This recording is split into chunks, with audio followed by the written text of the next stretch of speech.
ខ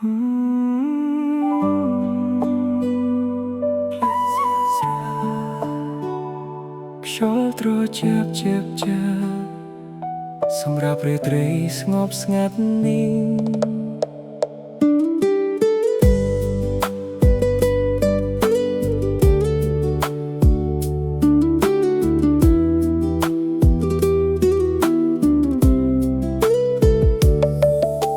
ព្រឹកមួយនៅស្រុកស្រែពន្លឺថ្ងៃចាំងលើវាលស្រូវខៀវ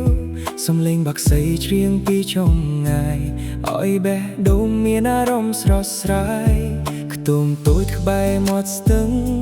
ផ្សែងមកផុសឡើងតិចជុតកាវេកទៅមួយកែវនៅដៃ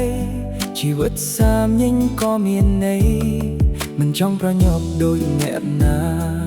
គ្រាន់ចង់រស់ឲ្យចិត្តស្ងប់ស្ដាប់ខ្យល់បក់តាមដើមឈើ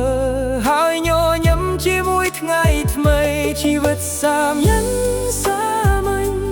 តែចិត្តមានក្តីសុខគ្មានអ្វីថ្លៃជាងស្នាមញញឹមនៅក្នុងពេលស្ងប់ស្ងាត់ Oh baby don't worry tonight everything gonna be alright គ្រាន់ stop playing ស្រាលហើយឲ្យបេះដូងសម្រាលល្ងាចមកដល់យឺត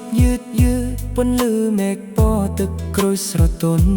ក្មេងស្មេងរត់លេងតាមភ្លៅដីសំឡេងសាយធ្វើឲ្យចិត្តកក់ក្ដៅខ្ញុំអង្គុយមើលថ្ងៃលិចនឹកឃើញរឿងរ៉ាវជាច្រើនជីវិតមានទាំងសើចទាំងយំតែពេលវេលាធ្វើឲ្យយើងរឿងមាំពេលខ្លះហត់ពីការងារហត់ពីមនុស្សជុំវិញខ្លួនតែធំជាពីបាល់ចិត្តឲ្យខ្ញុំមានកម្លាំងវិញជីវិតសាមញ្ញតែចិត្តមានក្តីសុខគ្មានអ្វីថ្លៃជាងស្នាមញញឹមនៅក្នុងពេលស្ងប់ស្ងាត់ Oh baby don't worry tonight everything gonna be alright Gonna stop playing ស្រា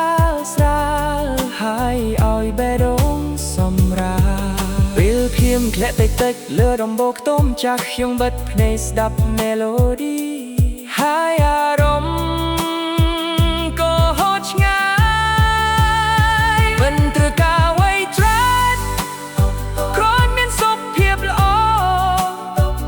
មាននោះដែរស្រឡាញ់នោះគឺគ្រប់គ្រាន់សម្រាប់ខ្ញុំរាត្រីស្ងប់ក្រោមពន្លឺច័ន្ទខ្យល់បោះស្រាលតាមមាត់ពន្លេភ្លេងហ្គីតាឮស្រទន់ជាមួយសំឡេងបេះដូងខ្ញុំរៀនស្រឡាញ់ពេលលេលារៀនរស់ជាមួយក្តីសង្ឃឹមថ្ងៃស្អែកទោះយ៉ាងណាយប់នេះខ្ញុំសុំសម្រាប់ចិនជីវិតសាមញ្ញតែពោពេញដោយអត្ថន័យបើហត់ពេកសូមជប់សិនហើយ stop play នេះជាមួយខ្ញុំ Relax your mind tonight